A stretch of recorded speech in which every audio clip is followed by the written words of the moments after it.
BCD610 Module 3 Lesson 2 Learning to Pronounce English Speech Sounds.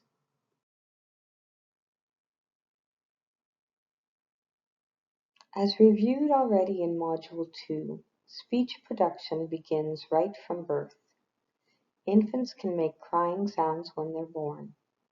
By the time a child is 2 months old, they start to coo. Cooing is basically vowel sounds. We learned in Lesson 1 of this module that vowel sounds are made by passing air through the mouth with various shapes of the lips, cheek, and jaw. Infants begin to do this at a very early age.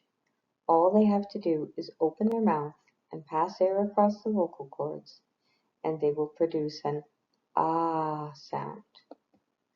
They will spend more and more time in the next few months playing with the voice to produce variations of these vowel sounds.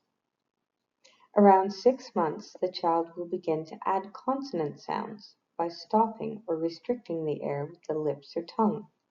This is what we call babbling, when the child makes a consonant-vowel combination like ba, ba, ba. Babbling changes a bit towards the end of the first year because it begins to sound more like language as the child adds more intonation.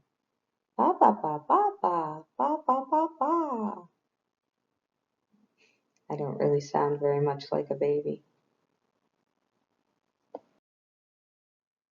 Infants' babbling is surprisingly similar all over the world.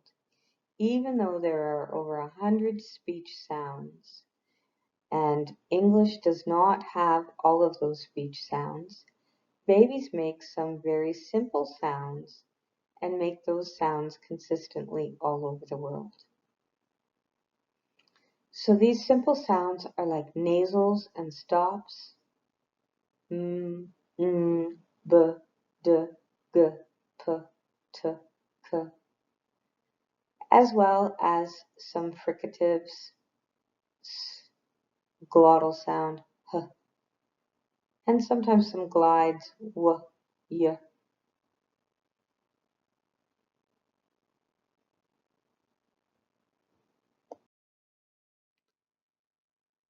The more different babbling sounds that a child makes in the babbling stage,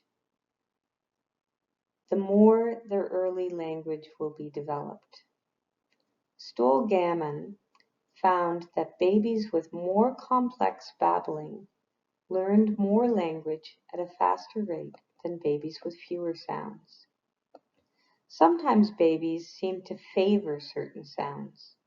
A particular baby might use a lot of one sound in their babbling, like saying pa pa pa pa pa all the time, favorite sound being the p sound. When babies are about a year old, they start to use sounds consistently connected to meaning. The child will use the same sound every time in the same situation. This tells the adult that this is a word and not just a sound. The words might not sound like adult words, but they're always tied to the same meanings. So we call it a proto-word. Some proto-words will be good approximations of the adult word. My grandson says up, up, up as he goes up the stairs. But when he says down, the sound he makes is more like bum, bum, bum. So his proto-word for down doesn't sound quite like the adult word down. Word learning is very closely linked to sound learning. As mentioned on the previous slide, babies may favor certain sounds in their babbling. Those children might have a lot of words in their early vocabulary that use that sound. If p was a favorite sound in babbling, p, p, p, p, they might have words like up, papa, apple, pop, puppy, potty, etc. as some of their earliest words. They might avoid more difficult sounds and favor words with easier sounds. Here is an example from Gleason and Ratner, Table 3.1, which illustrates 4 different children, all around 2 years old. Notice the differences in their pronunciation of the same words. These are all good words in the children's vocabulary, but they differ a lot in how they pronounce things. In the next lecture, we will discuss phonological patterns, and you can see some of those patterns at work here. Come back to this slide after you've finished Lesson 3 and think about these patterns some more. The next slide lists some of the common patterns. First words tend to be simple, with usually only 1 or sometimes 2 syllables. The sounds are limited. We will discuss the concept of phonetic inventory in the next 2 slides. There are some common errors that we see in most young children. Consonant clusters are reduced. A consonant cluster is when 2 or 3 consonants are pronounced in a row without a vowel. Words like bread that start with b, r in a row. Very young children who are just beginning to talk will almost always delete one of the sounds. They usually say bed instead of bread, top instead of stop, pay instead of play. Notice that sometimes they delete the first sound, stop becomes top, and other times they delete the second sound, bread becomes bed. It's usually the simpler sound that stays and the more difficult sound that's left out. In 2 or 3 syllable words, children will leave out an entire syllable. It's usually the unstressed one. Banana becomes nana. Bottle becomes bot, etc. Finally, another common pattern of sound changes is to make one sound like another in the same word. In the examples on the chart on the previous page, you can see this mainly with the word dog or doggy. Some of the children change the second sound to be like the first, doddy, and others change the first sound to be like the second, goggy.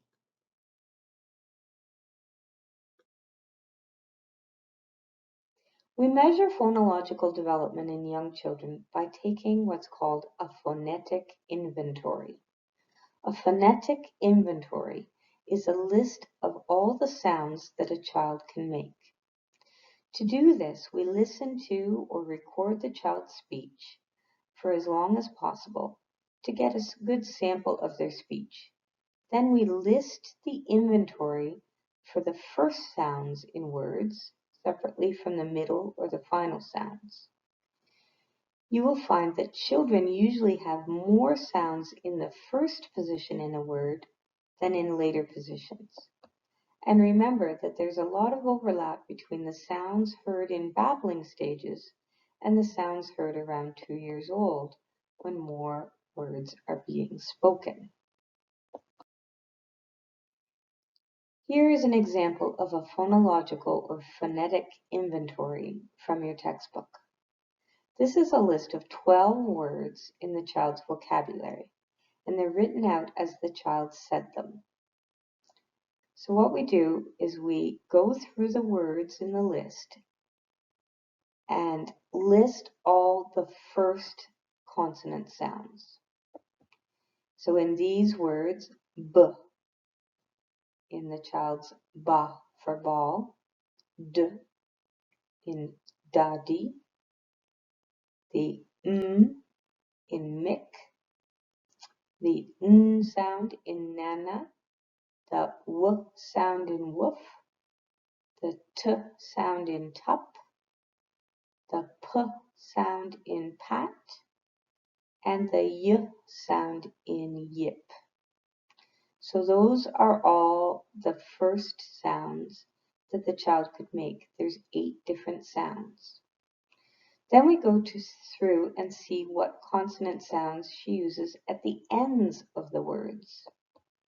So if we look, ba doesn't end in a consonant, neither does da, di, but deuce ends in a consonant sound, the s sound.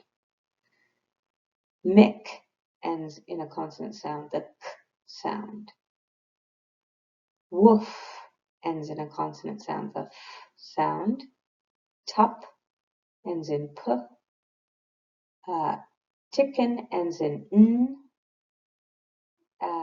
Dat ends in t. And then we have the p sound again in yip. So there are 6 ending sounds. So here, initial phonetic inventory is greater than her final phonetic inventory, and that's the case for most children. Next, we look at the complexity of words by looking at the word shapes. Remember that in the babbling stage, the child can only do consonant-vowel combinations, ba. In my example on this slide, we denote consonants with a C and a vowel with a V. So when you look at the word shapes, you see CV in the words ba and we, because they just have a consonant sound, b, followed by a vowel sound, a and w and e. Next is the consonant-vowel combination, as in da, di, or na, na. Then the 3-sound combination, consonant-vowel-consonant, as in deuce, mick, tup, dat, pat, yip. See, the majority of her words are consonant-vowel-consonant combinations. And then the most complex word that the child uses is a consonant-vowel consonant combination. And so that's pretty rare in a child this young. And that is the word chicken that she says for chicken.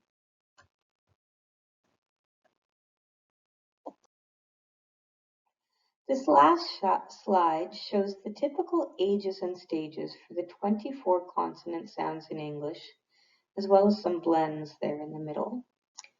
The blue bars indicate the typical age range for boys, and the pink bars the age range for girls. Note that for some sounds, boys develop a little bit later than for girls, and that is normal. Where the bar begins is the age where 50% of children can make that sound. So it isn't that children don't make these sounds earlier than where these bars are, but the bar starts when half of all children can make that sound. The bars end at the age when 90% of children can make that sound. So for example, if you look at the V sound, the V, letter V, some children can make that sound before 4 years of age. But by 4, 50% of all 4-year-olds can make that sound. Before 4, it's less than 50%, so that's why the bar starts there. By age 5.5, 90% of all children can make that V sound. So if a 6-year-old can't make that sound, we would be concerned that they might need some speech therapy. So you can use this chart to see at what age typical children develop these sounds. Notice that sounds like p, w, h, m, b, n are some of the earliest sounds.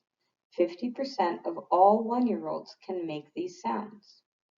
Notice that sounds like z, as in thin, and zh, as in vision, are the slowest sounds to develop.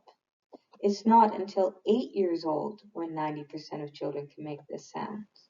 This means for a child who's, say, 7 or 7.5 years old, if there are one or two of these more difficult sounds that the child is not making, it's still in the normal developmental range and not a reason for concern. Watch Lesson 3 for further discussion of developmental concerns related to speech sound production.